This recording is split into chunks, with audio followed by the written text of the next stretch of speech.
Hey y'all, it's Heel Heat time. Hi everybody and welcome to Heel Heat. My name is George Coles and this is a Heel Heat prediction challenge.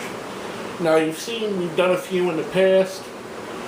We're going up against my good friend Paul Pickett from Poppa Pickett Gaming, and the basis is predictions for WWE Great Balls of Fire 2017. We'll get into what the winner receives, or what the punishment is for the loser, in just a minute. Let's jump right into it. This is the card as of today, as of Saturday, the day before. It's been announced. First match, Enzo Amore versus Colin Cassidy. I see Big Cass picking up the win. In this feud, I don't see a reason why Enzo would need to win this. I think it's going to do more for Big Cass for him to win. I don't think it's going to hurt Enzo for him to lose. I don't think Enzo's going to win until we get to a gimmick match, per se. So I'm picking Cass over Enzo on this one, and the former teammates turn enemies. Next up, we have Bray Wyatt versus Seth Rollins. While I believe that Bray needs to win more than Seth, I think the WWE holds more stock in Seth, and I believe Seth is going to end up winning this match. Call me crazy. This was one of the... There's a couple matches on here that I was really back and forth with, but I'm going with Seth Rollins based on what seems to be WWE want to keep him at the top of the card.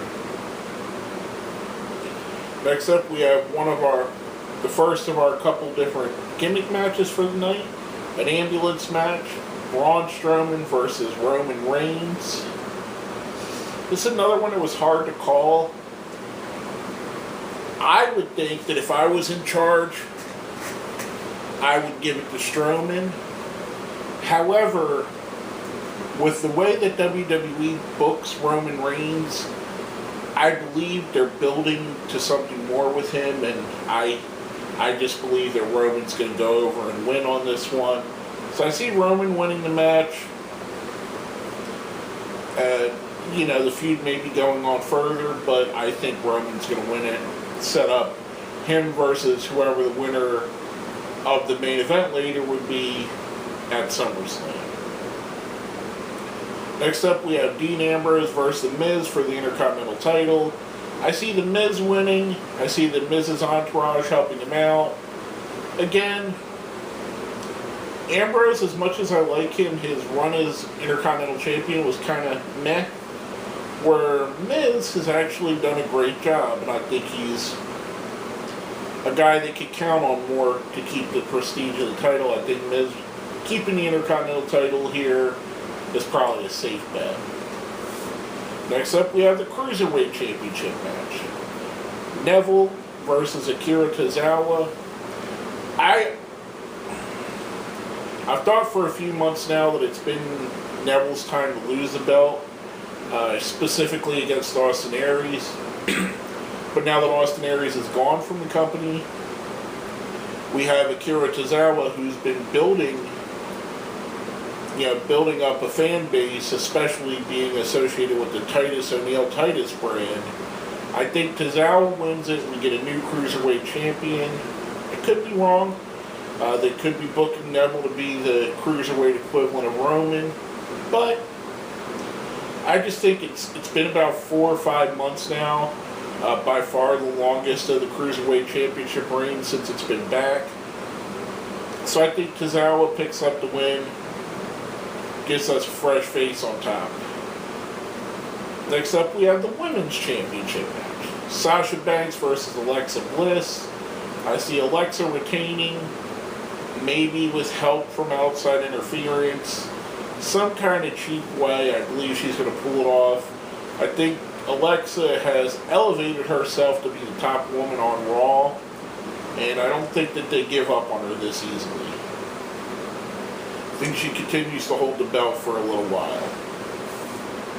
Next up, we have an Iron Man tag team match. Sheamus and Cesaro versus the Hardy Boys. Picking the Hardy Boys to win on this one. This is another one that was kind of going back and forth with. I think ultimately the Hardys winning here keeps their momentum going to, because you're going to want the Hardy Boys on SummerSlam and all that good stuff.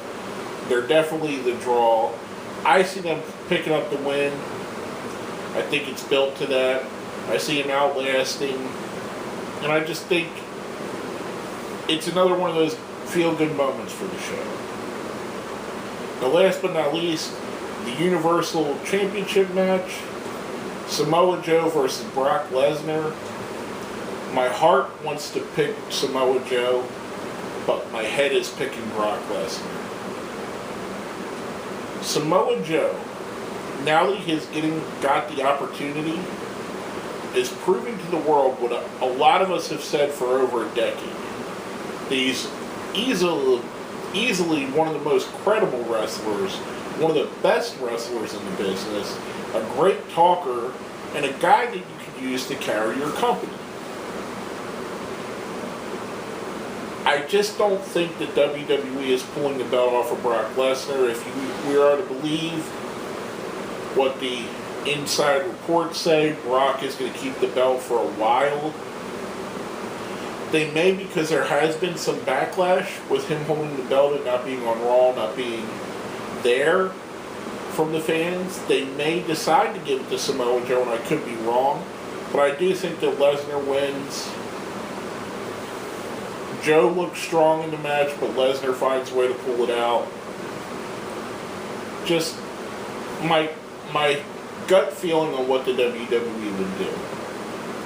Quick recap on the picks. Kaz over Enzo, Rollins over Wyatt, Reigns over Strowman, Miz over Ambrose, Tozawa over Neville, Bliss over Banks, Hardys over Sheamus and Cesaro, Lesnar over Joe.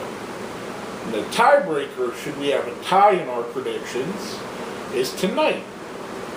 Number one pick and brand new 76er, Markelle Fultz, is in a Summer League match versus the Golden State Warriors. The tiebreaker is the number of points that Markelle Fultz is going to score. I'm going to go with 17. I think he's going to be in there long enough to show he's deserved to be the number one pick. And I think now this is a summer rookie league, mind you, so he's not playing Steph Curry and Kevin Durant and Klay Thompson. He's playing their rookies and their bench players, the guys that are trying to make the roster. So take that for what it is. So it's basically playing the second tier players. I think Fultz scores 17. I think they keep him in just long enough for him to put, get a good feel into the game. That's what I'm going with. Now, I mentioned before,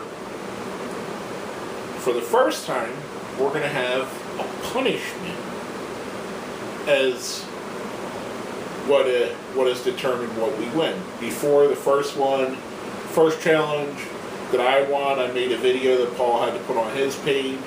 Second challenge, Paul won. He won some ECW merchandise. I sent him a Shane Douglas autograph and a DVD compilation of Shane Douglas's greatest matches in ECW. Paul got to pick the challenge this time. And Paul's choice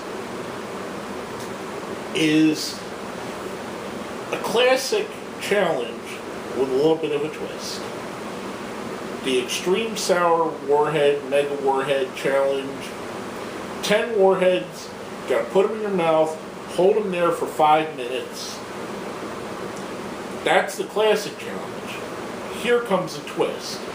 The loser not only has to do that, after that 5 minutes is up, the loser has to take 1 shot of Tabasco sauce for every prediction he got wrong. So let's say I get all 8 of these matches wrong, I'm drinking 8 shots of Tabasco.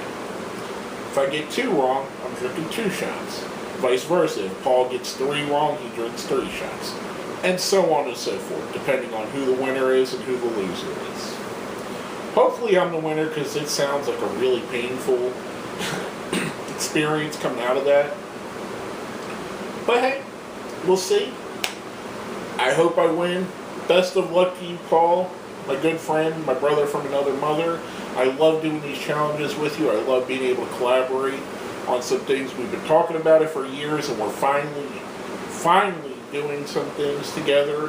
Hopefully we can build for more. Stay tuned, because very soon we're going to announce, and here's a little to be continued, our very first sponsor on Heel Heat.